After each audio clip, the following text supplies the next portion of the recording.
Well, hello folks, and welcome to Retro Power Uncut, episode 190. We're clocking up the episodes now. We're going to start with Jensen Interceptor again. I know it's kind of the same format every week at the moment, but that's kind of what we're working on, so that's where we're going to start. Quite a diffuse range of tasks going on this, so I'm not really going to try and point at them in too much detail on the car, because that'd be fairly irrelevant. Stu, right here, right now, is working on the centre of the dash at the moment. The sort of centre of the instrument panel, only it isn't an instrument panel now, it's got some vents in it. I think, did that panel originally have vents in on the Interceptor, Stu? Yeah, it was originally a vent panel, but we've changed the vents. We're using the Bentley organ stop type vents, which are a very nice vent. They feel very positive to use, they just have a nice feel, and because they're a production car item, they're not stupidly expensive to get hold of, and they're certainly a lot cheaper than manufacturing vents from scratch. So using the Bentley organ stop vents. So Stu is making up the panel to receive those vents in the dash, and he's made all the structure. I think we've covered that before, but he's made the structure behind the dash that mounts those vents. And there's a few sort of layers to that whole assembly. So there's the panel that Stu's working on now, which will be the actual final trim panel, which will be, I believe the plan is to hydro dip that in the final finish. Hydro dip and clear coat that, so that'll actually be the visual dash face. Then the vents will come through holes in that, and then that will be mounted to the main dash structure. But then behind that, there's a panel, like a kind of box, which mounts the vent mechanisms themselves, and then behind that there's the ductwork that feeds them. And that's essentially two sections. One which is fed from the HVAC unit, and is various 3D printed items, and then one which feeds from the fresh air vent. The centre two organ stop vents will be the fresh air vents fed directly from the fresh air intake at the bottom of the windscreen, and then the other two are fed from the HVAC unit, which, as you'll recall from previous episodes, we've relocated to the end of the bulkhead, and that's fed via another air intake, which we'll come on to in a minute. But yeah, Stu currently is working on laying out the dash centre section, getting all that work through, making sure everything fits, and just going through the procedure on that. Is this plan still to do this one by hand and then do a final machine one, or is yeah? We were discussing yesterday. I was just checking the plan hadn't changed, but Stu's going to do make a panel manually. One of the issues is getting those apertures exactly correct to sit exactly concentric to the vents. Any sort of non-concentricity when there's a small gap between a piece of bright work, like the bright finished bezels on the air vents, and the surrounding panel, is especially on a dashboard where you're looking at it all the time, will be really, really obvious. So it's got to be perfect, and we also need a perfect machine finish around all the holes, and that's quite difficult to do manually. It's possible, but very time consuming, whereas it can be done very readily on a CNC router. So what we're going to do is Stu's going to manually make the panel to verify that everything works and that everything's correct. And then once we know that everything's going to work, everything's going to lay out correctly, we're all happy with the layout, customer's happy with the layout, then the actual final panel will be made from some slightly thicker material and machined on the CNC router so that we can put perfect chamfers on all the recesses, we can get all the finishes exactly as we want, everything's perfect, and then that will be hydro dipped. But we need to make a sort of mock-up panel first to make sure that everything's going to line up exactly as we want it to. So that's what's occurring there. And then further to that, Stu has done various other work. One bit lying here, which was now the aluminium tubes have turned up. He's got those all cut and sectioned to size. They've just got to be TIG welded together, so they're just awaiting Matt TIG welding them up in a little bit. But that's the fuel filler neck for the modified and relocated fuel tank on the car. So that's going to have connections at both ends done with FKM lined rubber hose from Goodflex rubber. We've mentioned them before. We've got that. We're keeping short lengths of that in stock now. So for exactly this purpose, it's a non-permeating, ethanol-proof fuel hose, which is I've mentioned before, but it's incredibly difficult to source. We've had that made by Goodflex rubber. You would not believe the number of people that are still using non-fluoro or non-FKM lined hose for fuel filler hose. If you do, your car will stink permanently of fuel. If you use any rubber fuel hoses anywhere in your fuel system that are not made of a fluorocarbon material or not lined with a fluorocarbon material, your car will stink of fuel and the hoses will break down over time. Anyway, that's on an aside. The connections on both ends of that will be with an FKM lined rubber hose, so no fuel permeation, no fuel smell. That's what's gone on there. Then further to that, Luke has finished off his designs for, I think I touched on last week, the 3D printed parts that go under the vents in the dash.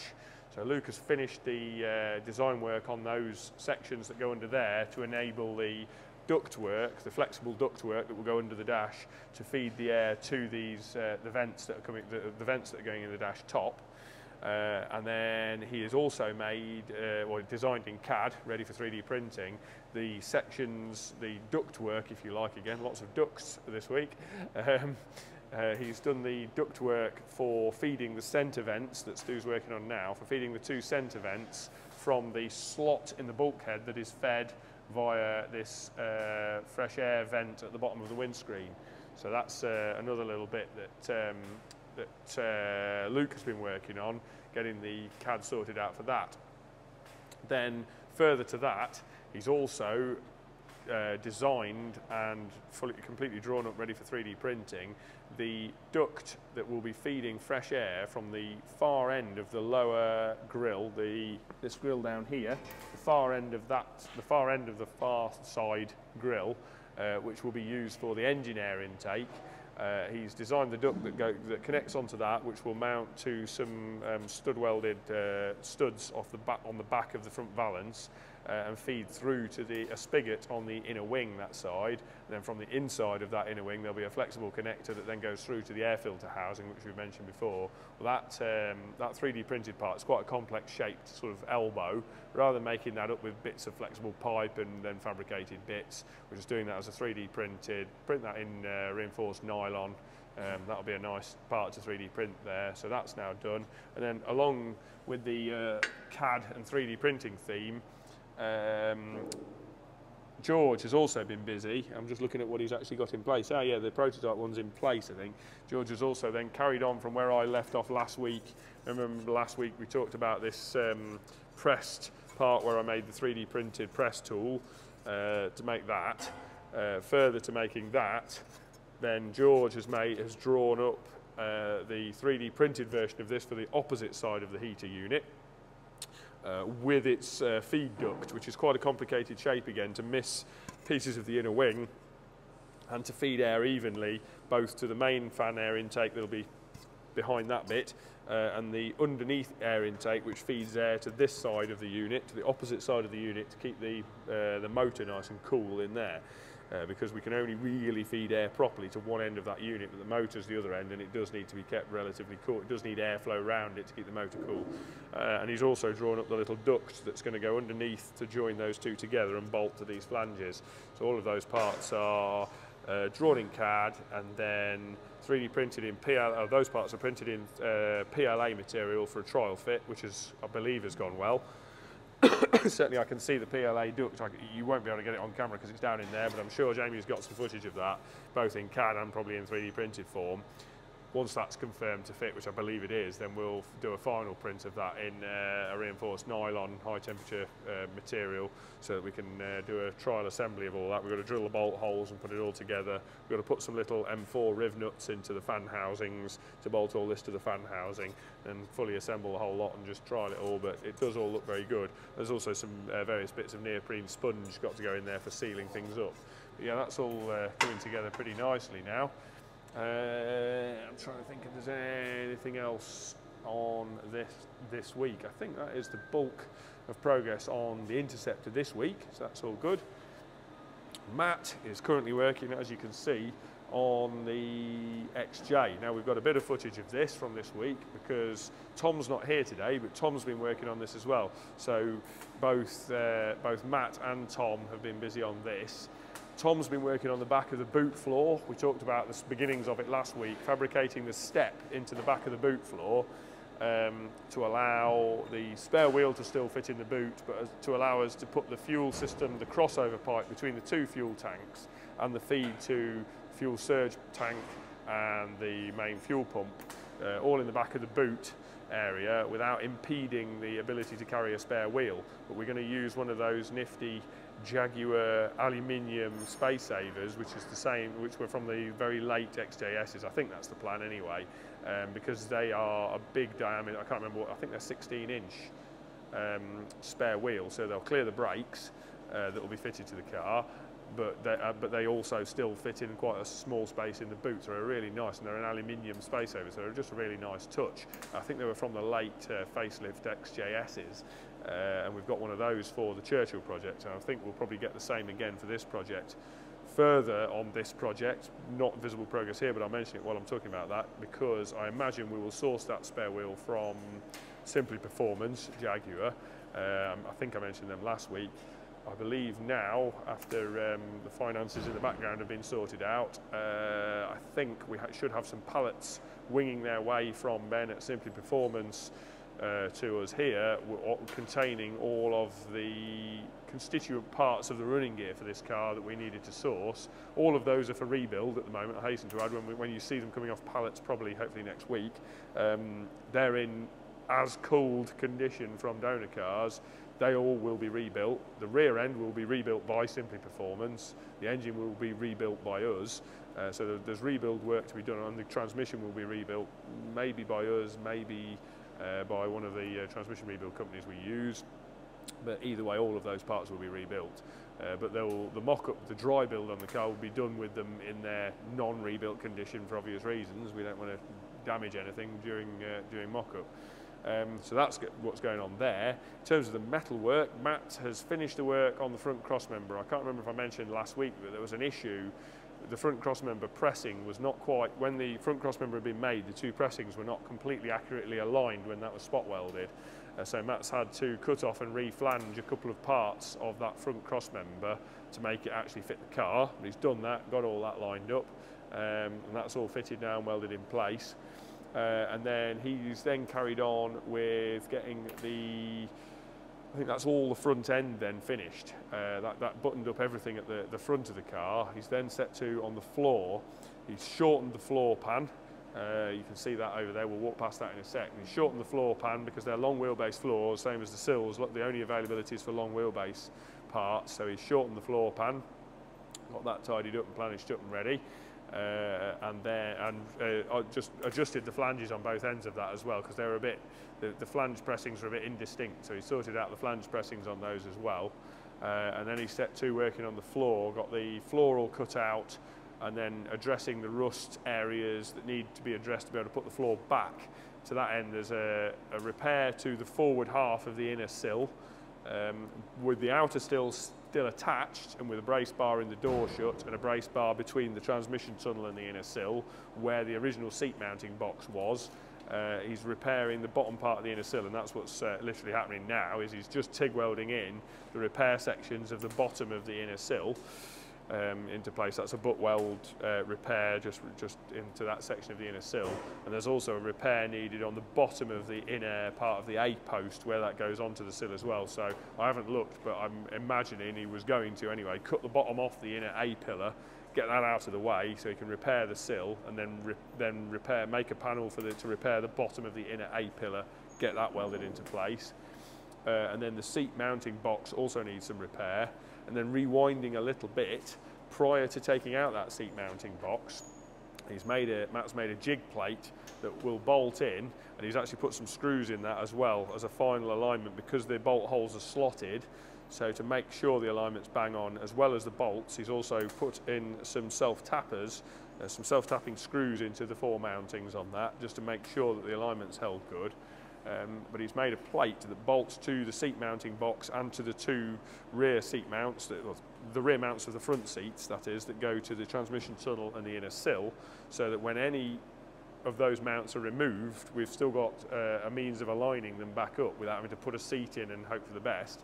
We've got a plate so that if we remove one of those rear mountings, we've got the other three mountings to align it with. And then if we take the seat mounting, the crossmember box that has the front part of the front seat mounts attached to it out, which is the case at the moment, that box has been removed for repair and to enable the floor to be replaced.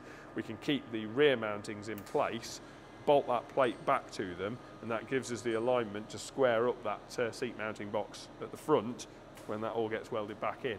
So that's the sort of procedure of events, the rough sort of steps going forward between now and sort of the early part of next week will be finalise the inner sill repair here, finalise the lower A-post repair, repair the seat mounting box, do all the clean-up and trimming in to be able to fit the floor pan, physically fit the floor pan, refit the seat mounting box, and then at that point we can then start to look at the rest of the sill repair.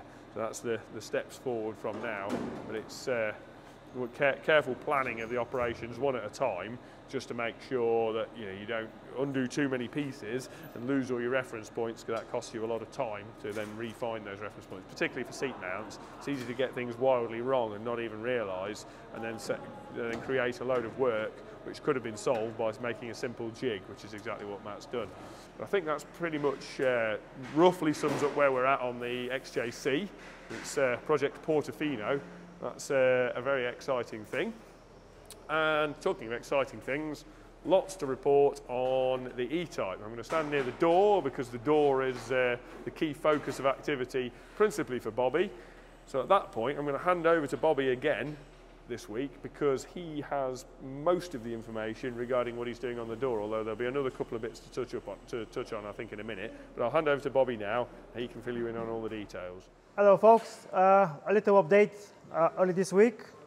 So we finished the prototype design of the hinge right now, and it's working the way we want it, at least for now. So we can we were fighting end of last week the weight of the door, because the door is going in an angle up, so the gravity is pulling the door back down to close it, and the door it's really heavy. It's especially that jack door. And the issue we had also with the motorized mechanism, the motor is not strong enough to keep the door open when you open it. It's just you open it with the motor, but then the gravity is just pulling the door back shut. And so yesterday I was playing with ways of attach a gas strut. So the gas strut is actually fighting the weight of the door, and I made it to a point now where the door is kind of a neutral way, so you can open it and it just stays whatever you leave it. It's pretty much as it would be a horizontally opening door. So if you open it, it just stays there. Before, because it's so heavy and it's going in an angle, the gravity was just pulling that down and just slam it back shut. Yeah, so the gas thread sorted this out, and I was yesterday after work I whipped up a real fast a controller. It's just a simple Arduino with a motor controller, DC motor controller, this MOSFET H-bridge controller, and just a few buttons, because I just wanted to be able to open and close the door, stop it, so I can see if it when you stop it, it stops where you want it to be. And also I've got adjustment of the motor speed. Is a PWM signal, so just so when we're testing it, we can decide what speed we want the door to open and close, because the motor is working as I think the original Tesla whatever retrofit kit is meant to. The motor is just working like on a full capacity, open and close, and for us it's too fast, and we can't change the geometry and we can't change the gearing on the mechanism. So this is we just have to change actually the PWM going to the motor to control the speed. Yeah, so on that little board I've got the adjustment of the PWM signal and also open, close, stop. It's pretty much just a pure prototype, purely for myself, so I can work with the door until we get the full system operational. So yeah, as you can see, can open the door, you can stop it, it just stops where you want it.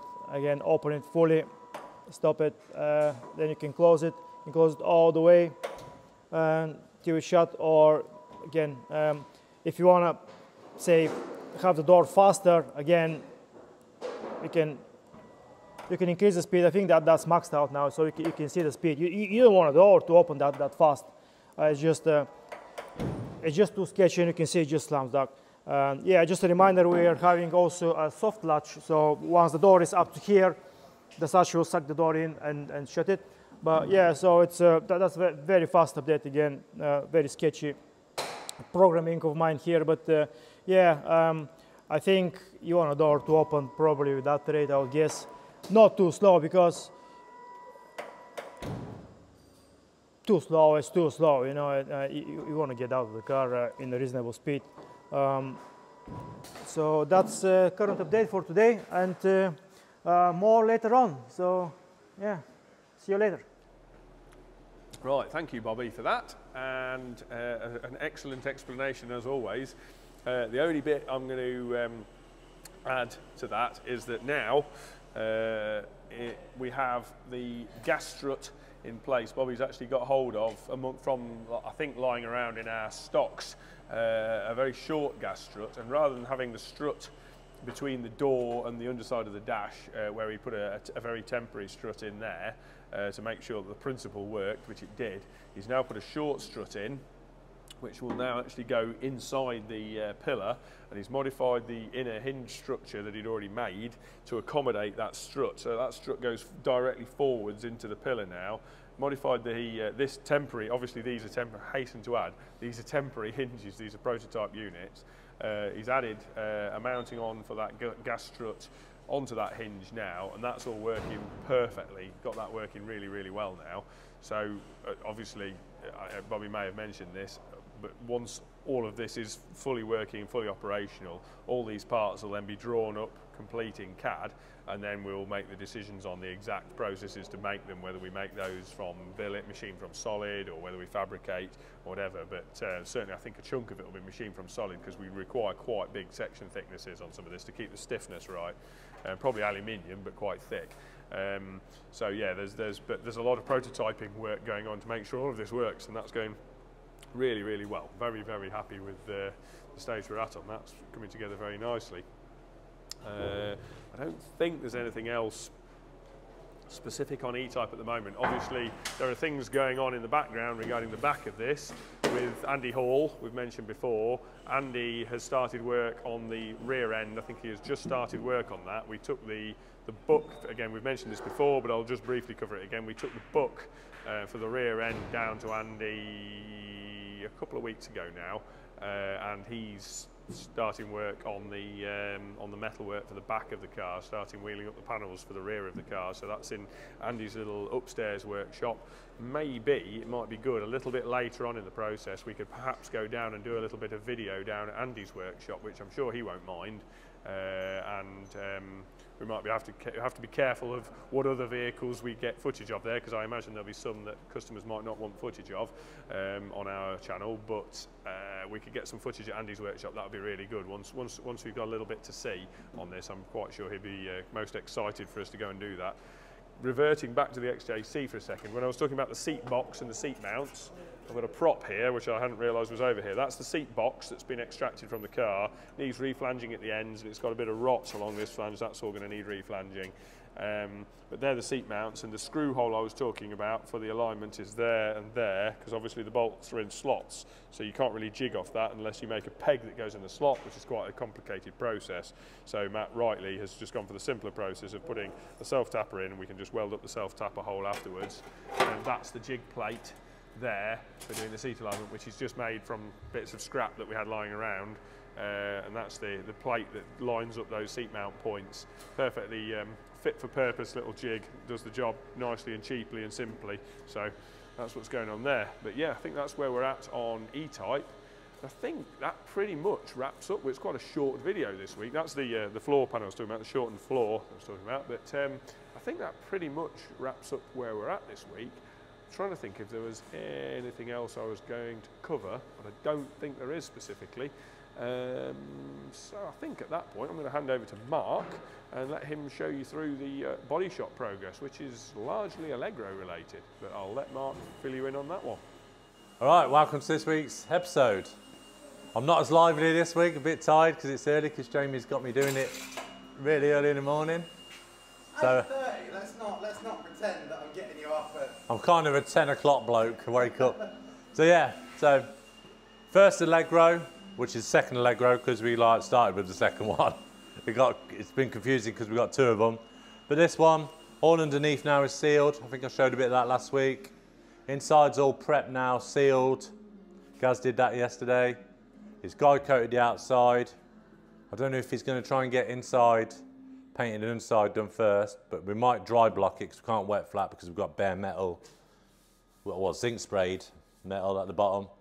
So yeah, this is progressing fast. Me and Steve now have jumped onto car 2, but which is car 1, which is Project Lucky Stripe. Wow, confusing.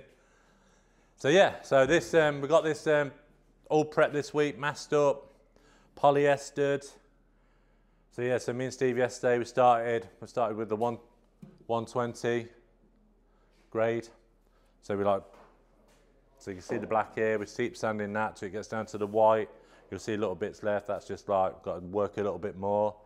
But then we're like guide coat it again. I say 180, block it, get it all nice, and then 320 just get rid of the the 180 sanding marks, and then yeah, mask again, epoxy, so it look like this one. Then same again, back on the rotisserie, sealer work, just the same as what we're doing on this. But yeah, so this week progressing really well. These cars are getting there. Probably about, I reckon, another month left on them, and then I think they'll be rolling out to assembly. Give them guys some stress. So I'll see you next time. Well, thank you very much for that, Mark. And I reckon at that point it's time to hand over to the assembly shop. An unusually brief Nat stint this week. So I'm going to hand over to Cal and we'll see what's going on through in the assembly shop. Thank you, Nat. So I'm going to start with Project 1, which is absent from the workshop because yesterday we handed that over to its rightful owner. And in true final handover, build up to final handover style, various things went not particularly to plan. It's always the same. I don't know how these sort of race teams who are doing everything on a mad final deadline, I don't know how they actually cope with it, because it always seems like as soon as you introduce a deadline and you're near it, things that would normally not go wrong suddenly go wrong. They're just trying to escape out the shot there. So yeah, I mean, it was. We knew we wanted to repaint the wheels on the car. That was one of the things. This is just a classic one where the best laid plans going wrong. So we had the tyres off the wheels.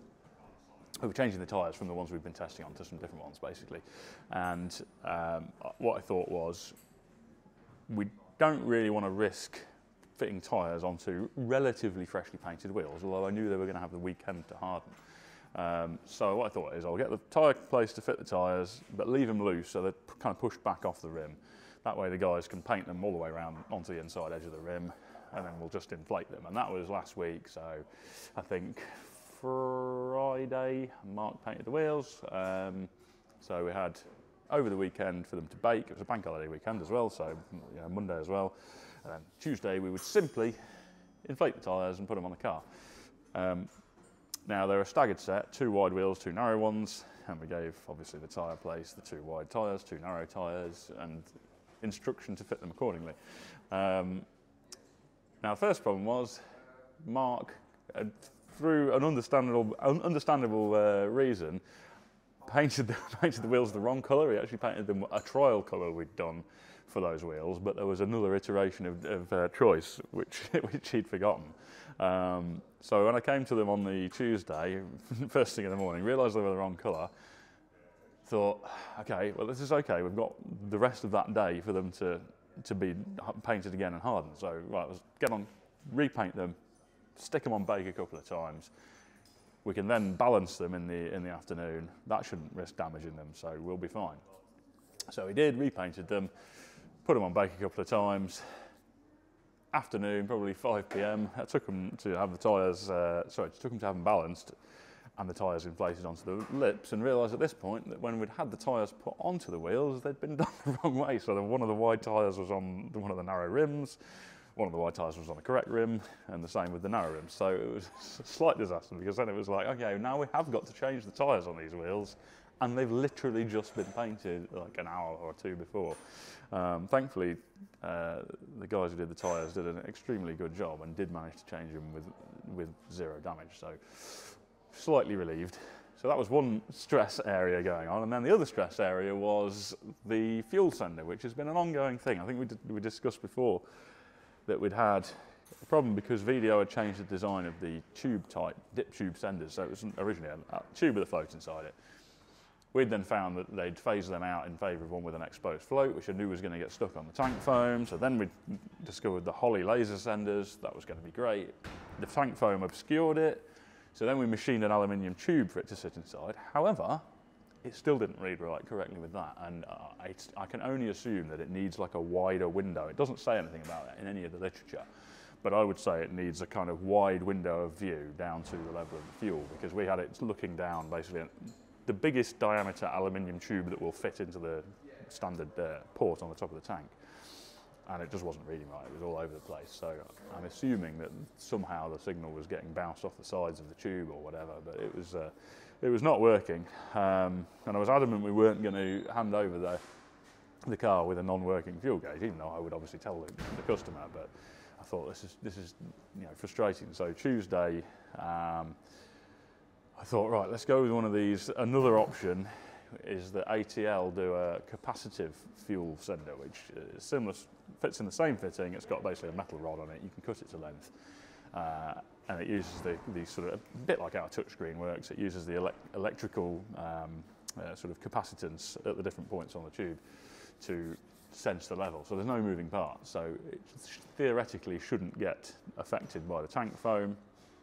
So we managed to find somewhere, I think it was Competition Supplies in Silverstone, so we managed to go over there on the day, get that, come back, calibrate it seemingly, and get it working off the car, put it in the tank, put the tank back in the car again, because you have to have the tank out to change the sender.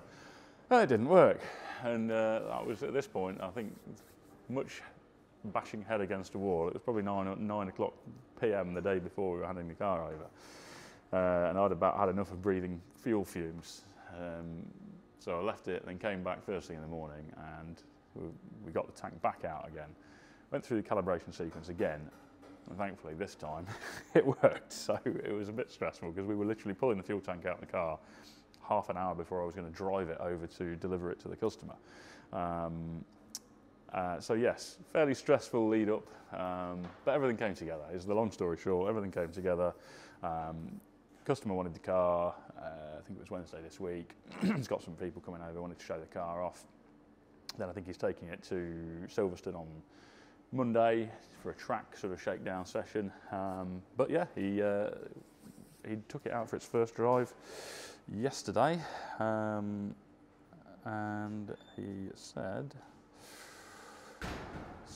certainly, obviously, as you can imagine, handing over these cars for me is quite a nerve-wracking experience, because you're hoping that how you think the car is, how it feels, meets their expectation, but you never quite know, and especially some of these guys, this guy in particular, has driven a hell of a lot of cars, so expectations are going to be high. But yeah, he said, I did 50 miles on it today. It's magnificent, Callum. Wow, I wasn't expecting it to be that good. It's so drivable, no rattles, the gearbox is creamy too. Any corrections now are minor niggles. I think a track run will be interesting. I agree, it's a gnat's too stiff, but let's have a think. That's regarding the suspension. We said it might be a little on the firm side, but it's kind of a subjective thing. You'd be hard pushed to find its limits on a normal road though, but really it's a masterpiece. Congratulations. So that's the sort of feedback that makes all of the stress and hard work at the last minute seem worthwhile. So hoping to hear some more feedback on that.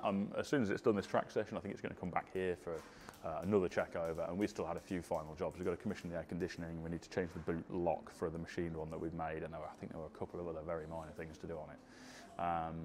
But yeah, that was good. So that is not in here anymore. And then we're cracking on with the sister build to try and push that through to the same point. So the guys have now got the engine and box into that. Obviously we saw the engine arriving the other week. Everything's starting to get connected up plumbing wise. We've obviously been getting everything kind of ready to go as we've made parts for Project 1. We've been duplicating for this, so in theory we can get this one to the stage that one is at reasonably quickly. There are going to be potentially a couple of hold-up areas on it, but things are going pretty well now. It's nice to see the engine and box in it. Interior, I know, is coming together well with Dean. We've got a few things still to do on that. Wiring loom's already in this one, carpet's done. I suspect the hold-up area is potentially going to be the boot and bonnet, because I didn't want to get two sets of the carbon components for those made without having checked the first one in case there were any issues with it. Now, as soon as we were happy with the ones on Project 1, I pulled the trigger on the ones for this, but unfortunately that seems to coincide with a massive backlog of work at KS Composites, so they're on quite a long lead time. So that, I suspect, is going to be the hold up on finishing this car, but it shouldn't be far off anyway. We're talking a couple of months now. And hopefully, because we've done all the mapping and development work on the first car, in theory, we'll actually transfer over to this one very nicely. And that was one of the things in the final stages with Project 1, a lot of time out on the road with driving with me, or James driving and Alex on the passenger seat mapping, and then studying logs and going back to tweaking settings. And I think that the fact we've done fly-by-wire throttle on it really paid off, because we were able to do fantastic idle control on it from cold, which was great on an engine that's really a race engine that we're using on a road car. It was great to have that, and the way we've been able to do the throttle pedal mapping to make it very nice to drive in sort of trafficy situations where you wouldn't normally expect that on a car like of that specification, it has been great. So very happy with all of that. Right, what else is going on? So Anthony, we finally received the replacement radiator to sort out the radiator core leak on Project Kaiser over there. So Anthony's just fitted that. I'm guessing he's at the point of probably filling the coolant and testing that and running it up to see everything's okay on that. So that is good. Oh, a Mark 1 Escort bonnet, familiar sight. I'm going to have to study my notes now. I don't often have to do this, but I may have drunk a couple of whiskies last night to celebrate the successful handover of Project 1. It's made my head a bit fuzzy. So Richard is on, he's carrying on with cutting parts for the Allegro interior, and then he started the strip down of seats for Churchill. So we're running Jaguar XK8 seats in that, so he's basically started all the strip down so he can start patterning all the components for those. I mean, you might actually notice, the penny may or may not have dropped, that at the moment Richard's been doing a lot of patterning and cutting and planning work, but you haven't really seen him doing much stitching, and that's because we don't actually have a sewing machine here at the minute. So our order of the sewing machines to kind of complete the setup for the upholstery department should be here, if not tomorrow, then I think sometime next week. So he'll then be able to crack on with all of these things he's been stacking up in lieu of actually having a sewing machine. He's actually been taking some stuff home to do it, which is why there's the odd thing like the central cushions for the Allegro seats. He's done those at home. So yes, he's on with that. What else was there?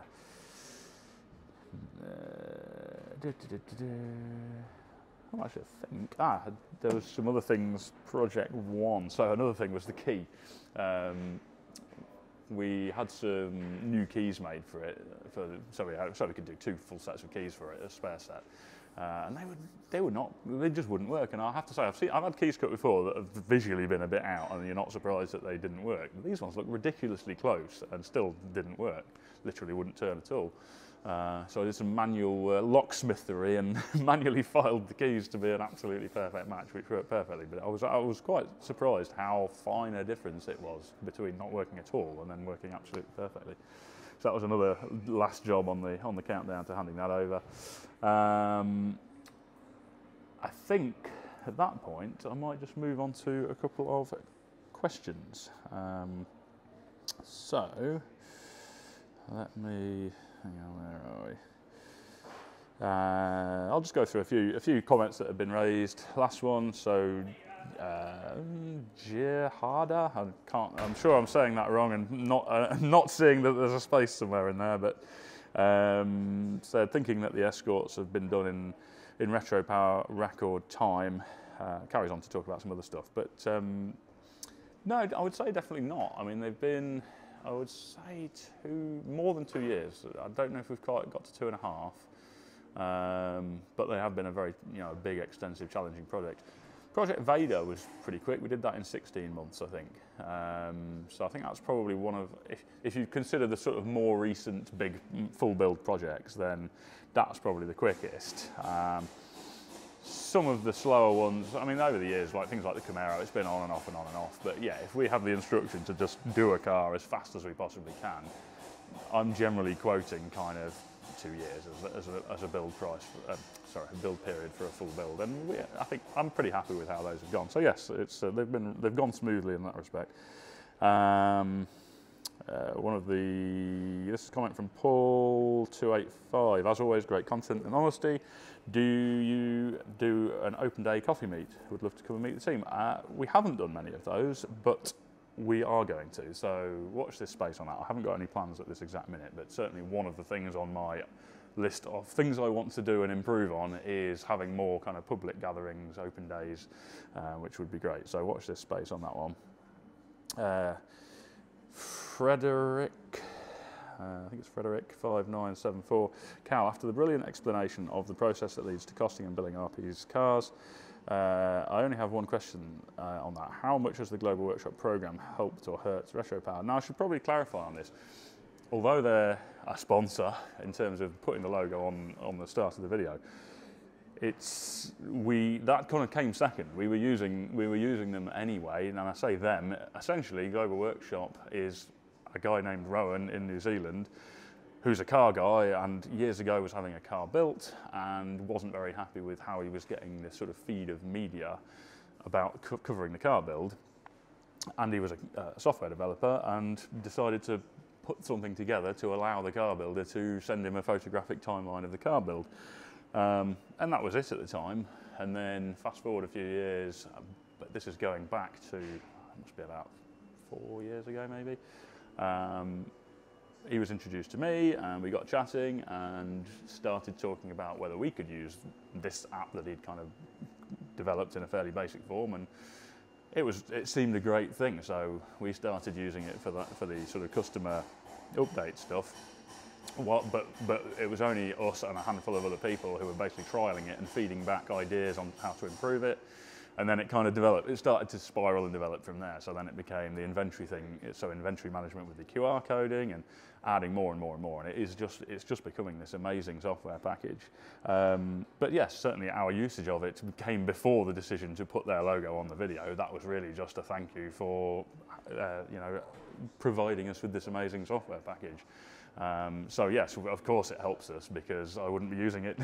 I wouldn't be using it if it wasn't. So yes, it is absolutely essential in, I think, our operation. There are a couple of things that are key. Project management, which I won't go into now, is one thing that allows us to stay on top of everything. But the inventory management and the ability to show the level of detail photographically that Global Workshop gives us is basically the key to being able to charge for everything that we do. So yes, it is. I wouldn't just say it's a help, it's pretty much essential, and I don't think we could operate as efficiently at this level as we do without it. So yes, it's amazing. This is a good one. David Yates 748. I have a question for Cal. I assume I've noticed, Cal, I assume. I've noticed that you have used ECUs from several different manufacturers in the past. Can you share what makes you choose one make of ECU over another for any given project, etc., etc., etc.? Now it's funny, I was literally sitting down with Alex the other day and we were saying we should put together a guide almost of ECU manufacturers and the pros and cons and where they work well and where they don't. Because yes, we have tried a lot and there are still others we want to try. And there isn't one solution that answers every question. I mean, in the Escorts we're using Motec, in the Land Cruiser we're using Motec. Motec has a lot of strong points. We are increasingly using ECU Master stuff. However, to date we've only used their PDMs. In the Allegro projects we're using their engine ECU, so that will be the first time we'll have the full ability to say how good or not, or the strengths and weaknesses of the engine ECUs. But certainly, it seems at the moment that it's a good quality and features versus price point. ECU Master are very good. Motec are a little bit more expensive. Fantastic in a lot of respects. Slightly compromised in some respects. And we'll probably have to do an actual episode about this, I think, at some point. I think that should be a really interesting one for people. At the lower price points, DTA are very good. They got a bit of a shaky transition from the S series to the T series because of the whole COVID situation, difficulties with components. But I think they've ironed that out, and they're probably a solid bet at the lower price point. And then Life Racing, which we've used right at the top of the price point, but and not very DIY friendly, but incredibly detailed and flexible, and sort of from a professional point of view, I would say one of the top options, they're just extraordinarily expensive. So, and you know, although most of our customers aren't shy of spending the money on these things, it's just whether that money is well spent, because sometimes the features might not be necessary. So, yes, it's a good question. I think at some point we'll do a full episode about the strengths and weaknesses of the different ECU and electronics manufacturers. Now then, who's got a Perth brake sticker, Perth brake part sticker on their toolbox? Is that from when you were living in Ireland? Okay, so Christopher Hallett said, hold up a effing minute. I see the Perth brake part sticker on the underside of that toolbox lid. They're my guys. I go there for all the brake and clutch stuff. How in the hell does someone in England have a sticker for a performance brake shop in Perth, Western Australia? Well, that would be Adam Mann's, because you lived there for, how long, 6 months was it? How long? 18, sorry, yeah, 18 months. So presumably you used them for something then? Skim some discs for him, there you go. So that's how that link occurred. Small world. David Connolly 292, will you ever do electric? If I win the lottery, I'll happily commission you to build the ultimate Citroen DS. But it would have to keep the semi-auto. Well, it's interesting you should say Citroen DS and electric. No, we have never done electric. We have contemplated it, and we have had inquiries in the past. Now, Nat and I's opinion is very much that it suits certain vehicle types, but it detracts from a lot. And a lot of these older cars, a lot of it, the joy is about the engagement, feeling as involved, feeling involved, all the sensory stuff, the noise, the smells, it all kind of goes together to add to the experience. And although both of us drive electric cars as our daily commute cars, we also feel very much that it's a fantastic thing as a tool to get you from A to B efficiently, and especially because we've got other cars that we can do longer journeys in if the range isn't enough. So electric has its place, but for us, a lot of the joy of these cars around us has no place with electric, basically. However, when we discussed it in the past, saying what cars would suit electric, it's basically cars that the whole ethos of the original was to remove you from that feeling of driving, actually, so you're literally being wafted from A to B. And so something like a classic Rolls-Royce. So I kind of think, although I don't fully understand Lunas as a business model, the idea of doing those classic Rolls-Royces electric does make a lot of sense. And I can see maybe a city centre hotel could use something like that as their chauffeur car, and it would be amazing. And when we talked about it, we also said a Citroen, like a Citroen SM was actually what we said on the DS, but kind of similar theory. I think an electrified Citroen SM would be an awesome thing, where you're just wafting along effortlessly, just as a sort of flying magic carpet, if you like. So yeah, we would consider doing electric. It would absolutely have to be the right car and the right, reason for doing it electric. And I suspect that might be something like a Citroen SM. And there was another question about open days, which I've already talked about. So I think at that point, we'll conclude this week's video and see you again next week.